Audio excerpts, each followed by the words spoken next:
ሰላም ጤና ይስጥልኝ ቤተሰቦቻችን። ዛሬ ደግሞ በትንሽ ወጪ የለንደንን ታሪካዊና የቱሪስት መስህብ የሆነውን ቦታዎች በጀልባ ሆነን እናስቃኛቸዋለን። ቅናሽ ቲኬት ደግሞ በኦንላይን ላይ እንዴት እንደምትገዙ እንነግራችኋለን። አብራችሁን ቆዩ። የቴምስ ወንዝ በእንግላንድ ረጅሙ ወንዝ ሲሆን ለንደንን ከምስራቅ ወደ ምዕራብ በመፍሰስ ያቋርጣል። የዛሬው ጉብኝታችን በዚህ ዙሪያ ላይ ያጠነጠነ ይሆናል። ይሄ የምታዩት ቴት ብሪቴን ይባላል። ከ16ኛው ሴንቸሪ ጀምሮ ኢንተርናሽናል ሞደርን እና አፕ ቱ ዴት የሆነ አርት ጋለሪ ነው። ብዙ ጊዜ በፋሚሊ እና በትምህርት ቤቶች ይጎበኛሉ። ፕራይቬት ቱርም አላቸው።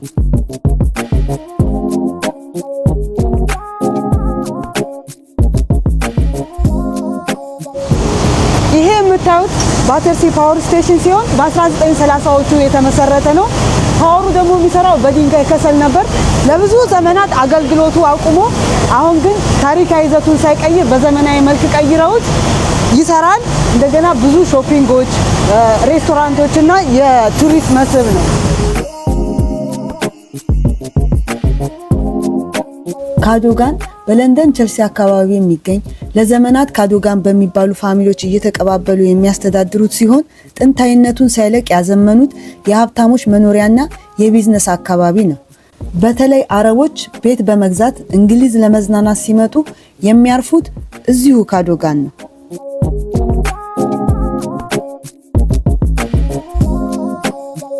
አሁን ያለፈው ቸልሲ ብሪጅ ነው። እንደምታዩት በጣም ያምራል። በቀንም በማታ ደግሞ በመብራት ሲያበሩት እንዴት ደምቆ እንደሚያምር ብታዩት ደስ የሚል ነው።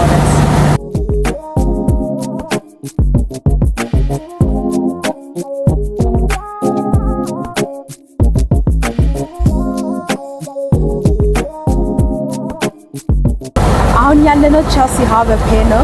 ቸልሲ የሚባለው ቦታ ደግሞ ጸጥ ያለ የሀብታሞች መኖሪያ ነው።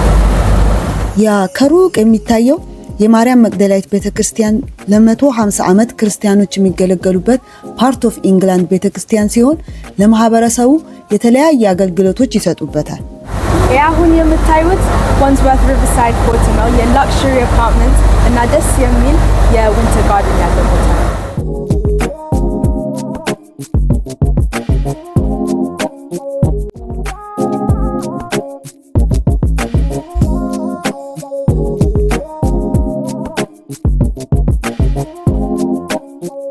ፓትሊ ውብ አካባቢ ናት።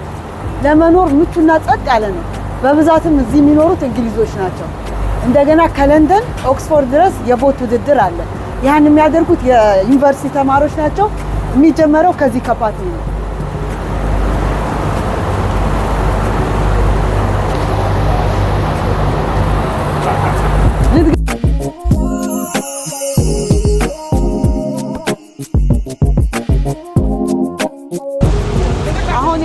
ለንደን አይ ነው ዲሴምበር 31 1999 ለኒው ኢሪቭ ነው የተከፈተው።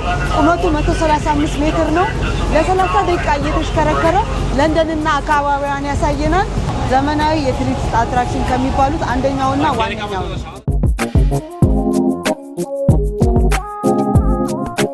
አሁን ደግሞ እዚህ ጋር የምናየው ቢግ ቤን ኤሊዛቤት ታወር ነው። ቢግ ቤን በመባል ይታወቃል። 344 ጠባብና ጠመዝማዛ ደረጃዎች አሉት። ቁመቱ 96 ሜትር ነው።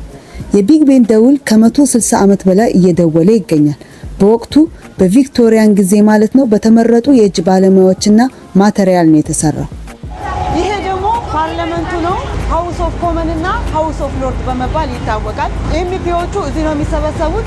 ስለ ዓለም የሚመክሩበት፣ የሚያጸድቁበትና የሚከራከሩበት ቦታ ነው።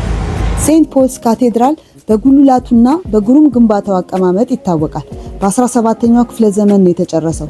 ጉልላቱ በዓለም ላይ ከሚገኙ ትላልቅ ጉልላቶች አንዱ ነው። ዘሻርድ ደግሞ 310 ሜትር ከፍታ ያለውና በእንግሊዝ ውስጥ ከፍተኛ ህንጻ ሲሆን ቢሮዎች፣ ሬስቶራንቶች እና ሆቴሎች አሉት። ከተማውን ለማየት ምቹ ቦታ ነው።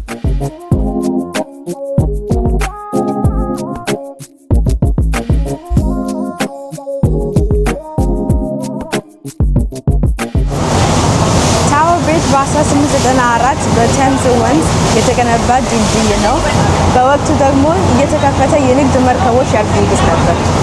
ታወር ኦፍ ለንደን ደግሞ በ11ኛው ክፍለ ዘመን የተመሰረተ ሲሆን ታሪካዊ ምሽግና የቀድሞ ንጉሳዊ ቤተ መንግስት ነው። ይገለገሉበት የነበረውም እንደ እስር ቤት፣ መዝገብ ቤት፣ የንጉሳዊ የከበሩ ዕቃዎችና ቅርስ ማስቀመጫ ነበር። በአሁኑ ሰዓት በዩኔስኮ የተመዘገበ ታሪክና ዘመናዊነትን በአንድነት የያዘ ሲሆን በቱሪስት አትራክሽንነቱም የታወቀ ቦታ ነው። ካናሪ ዋርፍ በእንግሊዝ ዋነኛው የንግድ ማዕከል ነው። በዓለም አቀፍ የንግድ ተቋማት የሚታወቅ ሲሆን የዓለም ባንኮች፣ ሚዲያዎች እዚህ ይገኛሉ። ከወደብነት ወደ ቢዝነስ ስፍራ የተቀየረ ቦታ ነው። ግሪኒች ታሪካዊ ቦታ ሲሆን የካትሳክ መርከብና በጣም የሚያምር ትልቅ ፓርክ አለው። ደግሞም በባህር ኃይል ታሪክም የታወቀ ነው።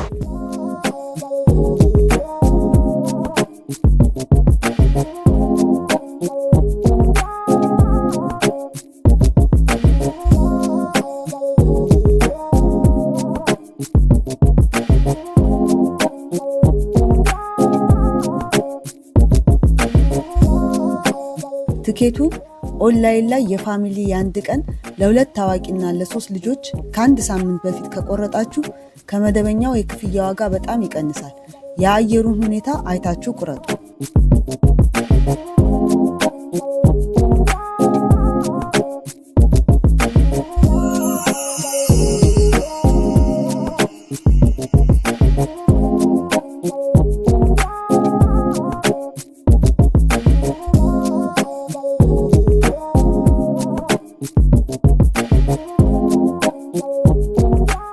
ደግሞ ኦቶ አሪና መተናል። እስቲ ያለውን ደግሞ ገበያውን ትንሽ ዞር ዞር ብለን እናያለን።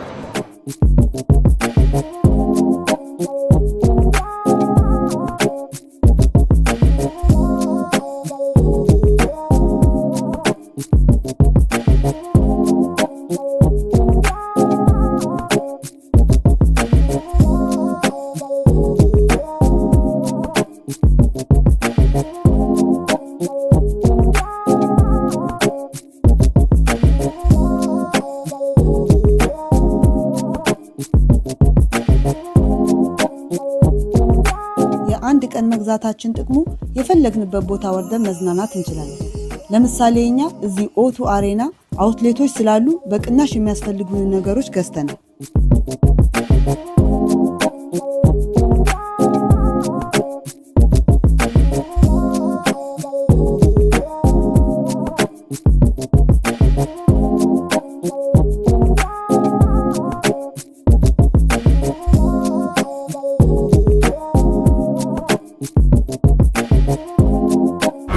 ቤተሰቦቻችን እንዳያችሁ ይሄ የቴምስ ሪቨር የለንደንን ታሪክ በደንብ ይናገራል።